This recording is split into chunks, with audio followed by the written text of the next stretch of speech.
identify your unique value as a dancer so that you can become an irreplaceable artist. Whoa, big claim, I know.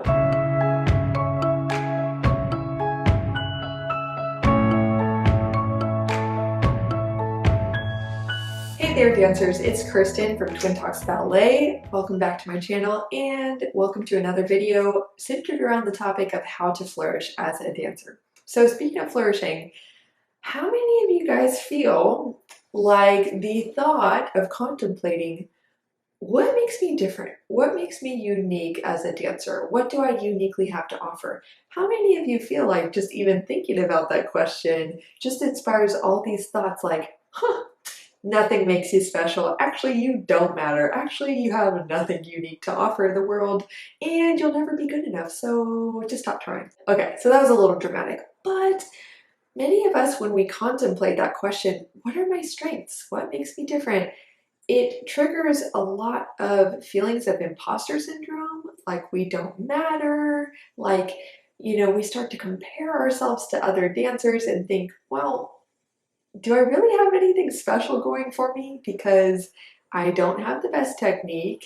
I'm not the strongest. I guess I can say I have nice port de bras, so I'm kind of artistic, but like how different is that really? You know what? Actually, you're right. I am very replaceable. I have felt like that so many times in my journey as a dancer. And also, a lot of dancers I work with as a mindset coach start out our work feeling that way too. So I want to share with you some simple steps to get you started down the process, down the journey, you know what I mean, of actually discovering what makes you unique as a dancer. Now, this isn't just to feel special, it's to start building confidence that what you do have to offer matters. Okay, this isn't about vanity metrics. It's not just about feeling like you're better than everybody else. It's about practically taking time and answering the right questions for yourself and developing the right beliefs about what actually matters behind what I do. Is it the height of my leg and my extensions, or could it be something else? I want to walk you through this process to start becoming confident that what you have to offer, though you can always develop more value to your service as a dancer. You're always getting better, but what you have right now does matter. And let's talk about how to start identifying what makes you unique as a dancer. Now, before I move on in the video, I do want to mention that next Wednesday, July 28th at 5 p.m. Central Time to 6:30, I will be going through a live Empowered Dancer Masterclass all on the topic of how to identify your unique value as a dancer so that you can become an irreplaceable artist. Whoa, big claim, I know, but listen. I will be walking through a talk, sharing stories, sharing empowering examples to actually shift your belief around what it means to be unique, what it means to provide value, so that you can walk out of that time together. Even if you register and just are able to watch the recording, it's totally fine if you can't make it live. Please still register. This is an extremely powerful and extremely valuable, it could even be a life-changing training for you if you are able to get one step closer to really starting to believe, you know what, I am different. You know what, it does matter that I dance. You know what, I do have something uniquely special to offer and to give to others. So I do belong here and I am excited to share it. This is a teaching that will help you to develop the confidence to put yourself out there in auditions, for example, in performances, and especially in the example of auditions. It will allow you to go into a room, and I know this from experience that I have lived, knowing my value as a dancer and what I am there to do, knowing my purpose, knowing why I matter, knowing what I do and how that matters. It allowed me to go into so many auditions without being the best one there and being able to still stand my ground, have confidence that is radiant, and I'm just so excited to share this teaching with you guys. I will also be giving away at the end of the masterclass access to this exclusive document that it's an exercise that's super in-depth to help you take the time to introspect and really discover what makes you unique as an artist. I've given this to multiple mindset coaching clients with absolutely incredible results and transformation to their sense of purpose and confidence. And so I will be giving that in addition addition to the teaching in the Empowered Dancer Masterclass. So make sure that you sign up using the link below, register. It is well worth the investment and plus some. So do make sure to really give yourself a chance in this arena and get teaching that you're probably not getting anywhere else. So without further ado, thanks for listening. Let's get into the video. So step one, let's debunk the overvaluation of technique and physical attributes in being this main thing that makes you special, okay? So don't get me wrong. Technique and your physical attributes, your physical abilities, they do matter, but it's maybe not why you think. I like to use the metaphor when I'm coaching dancers to say that really technique and physical capabilities, it's really like you're an artist and you have more colors of paint on your palette to work with. The more colors of paint on your palette to work with, the more possibilities you have in your art to create more powerful, profound, provocative art that matters, okay? That it makes an impact, all right? So it's not the paints that make you different, it's being the artist that does something with them, with your perspective, your personality, your power to choose, your sense of what you want to evoke in the audience that makes the art. It's not the paint lying on the palette. Okay, so yes, it is great to always be adding more paints to your palette, so to speak, but don't get it twisted. Having the most paint, it might make the person with literally the most paints special, but that belongs to like one person, okay? So what are the rest of us supposed to do? Be like, yeah, my art is trash. I actually have nothing special about me as an artist. No, the choices you make and how you combine the figurative paints, the technical abilities, how you use your physical capacity as a dancer to do what with, that is what makes you unique. So I'm glad that we got that out of the way. Okay, y'all, yes, technique and physical abilities are important, but they're there to provide more possibilities, more options, more freedom to make more choices that helps you to produce even more interesting art. But to go back to that metaphor, the painter with just the primary colors can be resourceful in mixing them, learning how to mix the colors to make their own paints. So for example, if you feel like you don't have, the greatest amount of flexibility or turnout, or you can't do the most turns, you don't have the most stamina, so you can't keep dancing for 6 minutes and make this long, crazy solo that no one's ever done before, that is okay.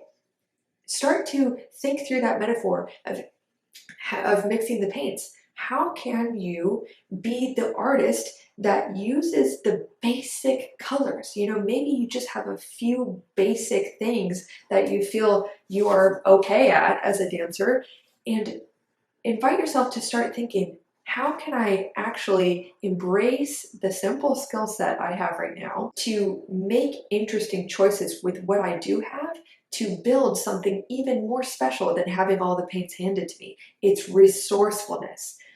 Whoa, I could go on a whole nother video right now about the value of not having the perfect body. Listen, I was born with pigeon-toed feet. I was born not flexible. Okay, well, as most people are. I didn't get my splits until I was 14 years old. And I know that so many 13-year-old dancers I've been talking to who are very talented, they're like, well, I don't know if I'm going to make it. So-and-so has the perfect body and they get all the attention. And I'm like, stop right there.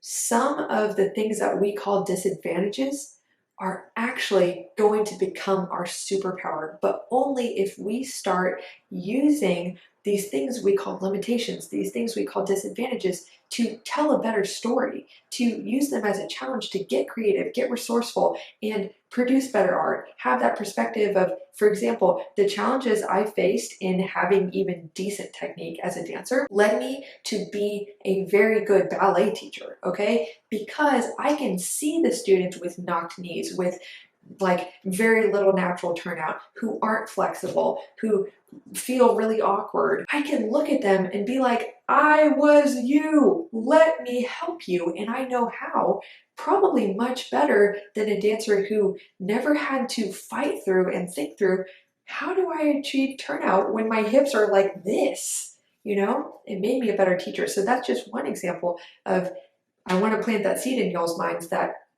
even start to think through what are the things that I called bad about myself, the limitations, and start to think how they are actually an advantage, a potential advantage, if you use them to write a better story. And by the way, that is a huge tip on something that can make you unique as a dancer. It's the perspective that you develop from the choices you make when you look at the things that you have naturally and the things that you don't have. Point number 2 is when you are thinking through, how do I provide unique value as a dancer? The key is in that sentence I just shared. It's not, how do I prove that I'm different and better than everyone else? No. It's, how do I provide unique value? What is value? It's something that, we do want to experience and benefit from ourselves, but it's something that is naturally something that we want to exchange. It's something we want to give to others through what we do, and we do get something back in return. So I want to invite you to think through, what would change for me if I shifted from thinking, how do I prove to other people that I'm good enough? How do I prove that I'm better? How do I prove that I'm special? To, what can I uniquely give starting now with my skill set now? And what is it that I give? Who do I give it to? How do I give it? And why does it matter? That is a radical shift in perspective for so many dancers who have grown up thinking that in order to make it anywhere in the ballet world, you need to prove. I will tell you from my personal experience, shifting from proving to giving was life-changing for me, and it's something I still try to practice to this day in everything I do. It takes the focus off of trying to, build up this sense of self and needing the validation of others to prove that you're proving effectively, to saying, I don't need the validation. How do I give? It's a much more generous, abundant mindset that allows you to just give and trust that the receiving is coming back. And by the way, it does a lot more powerfully when you give rather than strive to control people's opinions to prove to yourself that you're good enough. It's a very different energy, very different lifestyle and mindset. Let's talk about what are some things that dancers can uniquely give. Okay, so I'm going to circle back to that point I was making in the beginning about, it's not really the technique or the physical attributes, accomplishments that really are like the thing that makes you unique. I want to also add, they're not in and of themselves really the thing that even provides the value. Beyond, it's not necessarily just, that you do this grand jeté and you do an oversplit and it's like, whoa, okay, it's the inspiration, the provoking of thoughts, like, that's crazy. The human body can do that. It's the response it evokes in people that is valuable. If you just did grand jetés that are the oversplit, they're super impressive by yourself in your room every day, how much value would that really provide? I would say it would only necessarily really provide value if it built in you the sense of confidence that you can, or joy, or whatever it is that then you can go share with others. It is not the physical attributes and accomplishments and the physical feats that we achieve that provide value and make us unique. It is how those things we do make other people feel. It's how it makes us feel. Really, behind almost every goal is a desire to feel something. Behind every motivation to get money, to spend money, to go to that school, these are all like deep down, we think the goal is that physical thing, it's the tangible thing. No, it's intangible. It's what we want to feel or what we believe we will feel if we get or do that thing. One way that we provide value as dancers is transmitting, feeling certain feelings and transmitting them and sharing them, inspiring them in others who watch us through the physical things that we do.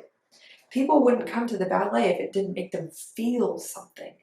So zero in on, what do you love to feel in your own dancing? What feelings connect with your personality or really embody your personality, and how can you share that feeling through your dancing? that is one thing that can make you unique because it provides value. Let me tell you, you are already going to be a unique dancer if you are focusing on feeling those feelings and sharing them versus proving what you can do physically. You're already going to be set apart because people who are watching you are going to feel, oh, they're different. Oh, they've got presence. Oh, I really love how I feel when I watch them. They might not even like consciously think that, but they're just like, there's something about them. Oh my gosh, it's the way you're making them feel. Here's another thing that you can share to provide unique value as an artist. Everyone has a different, story they want to live, a different message they want to know for themselves and share with others. And maybe you've never thought of this as a dancer, and so great, I want to invite you to do this now. Here's something that I learned in my own journey as a dancer.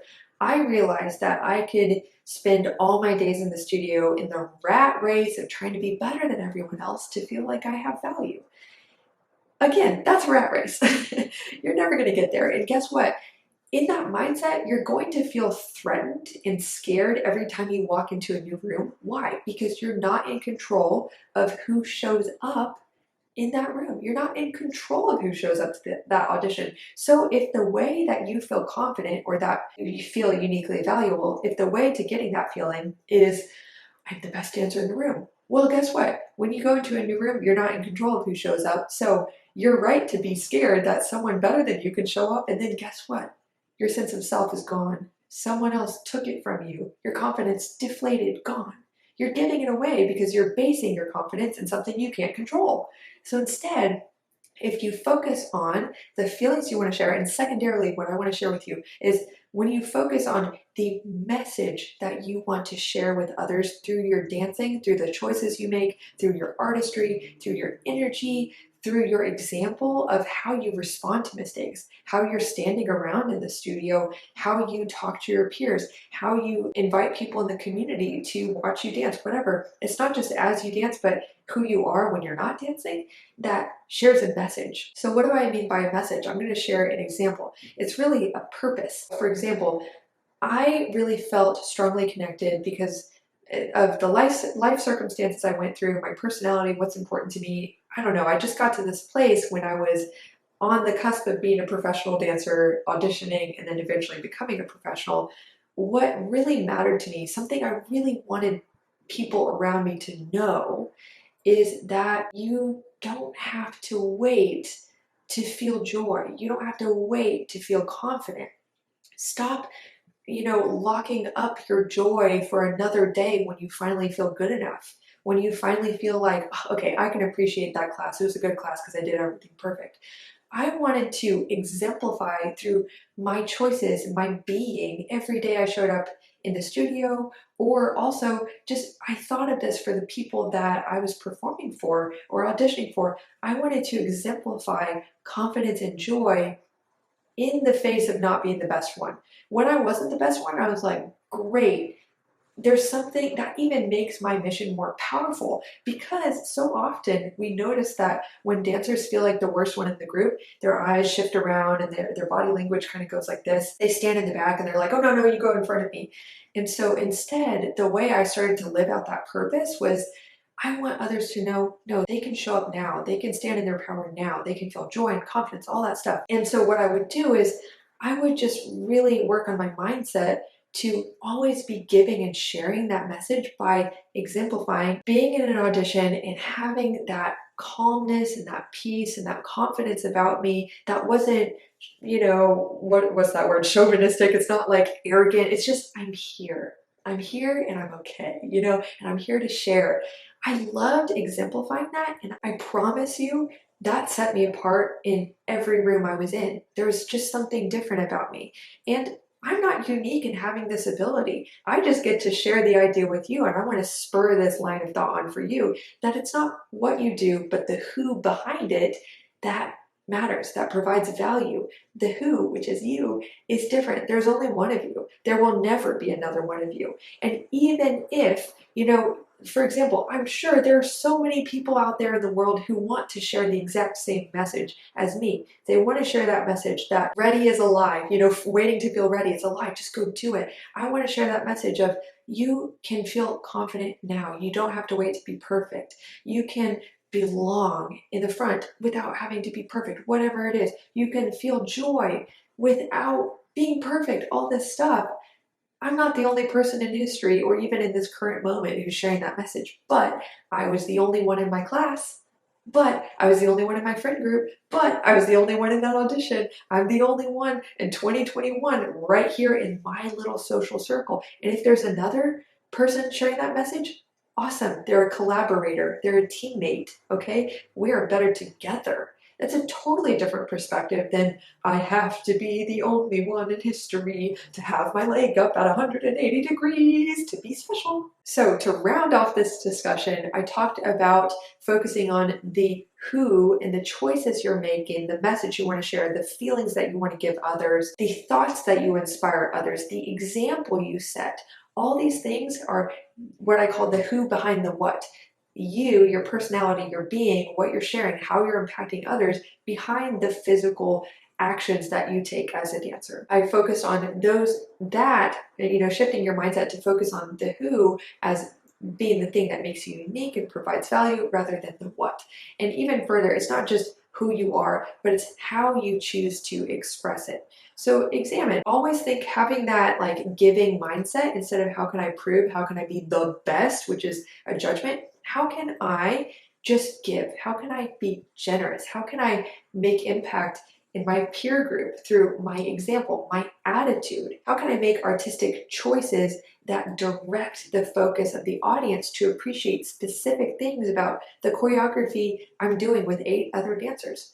It doesn't matter if you're with 8 other dancers. You can still operate in your uniqueness by emphasizing within the choreography that's been set through asking questions in rehearsal. You can emphasize, oh, okay, we want to direct the audience's attention to the pas de bourrée sous sous instead of pas de bourrée sous sous, whatever, to direct the audience's attention to specific aspects of the choreography and then allow the choreographer to say, oh, you know what, I like that better, or whatever it is. No matter if you do that method or not, as a dancer, you can do the same steps as everyone else, but given your eye line, given your syncopation, your musicality, your energy, the quality with which you do every movement, you can actually direct the gaze of your audience without them even knowing it.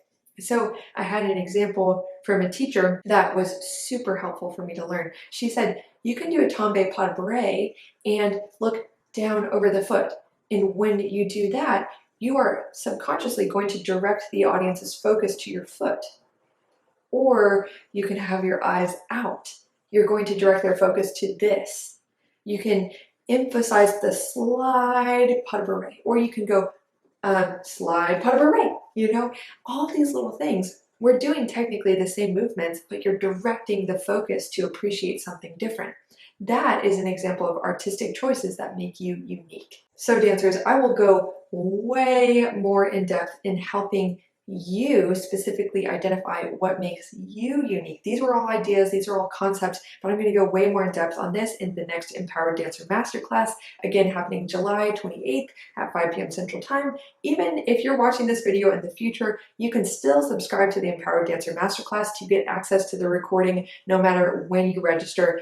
You'll be able to access this recording and all past masterclasses with your subscription. So be sure to join in. Don't miss this opportunity to go super in depth and get an exercise that also allows you to go through, have time to think for yourself and really contemplate, how do I want to make an impact from the unique value I provide as a dancer? I promise from experience, I can say this radically changed my life. This understanding, this mindset shift around what makes us unique and valuable totally changed my life, radically impacted my sense of confidence, and it has done the same for many other dancers I've worked with as a mindset coach. So I hope this video was tremendously valuable for you in and of itself, regardless of if you join the masterclass or not. This stands on its own, and I would love to hear what you thought about it. Give it a thumbs up if you really enjoyed this video. Again, hope this really helped you. I'm excited for all of you to step into your uniqueness just a little bit more every day. I know that you matter. I know that even if you feel like the worst dancer technically in the room, you have a place there, you matter, and you provide value to others, especially the more and more that you focus on giving that. So enjoy, know that you have something to offer, have a beautiful day, and I'll see you next week. Bye.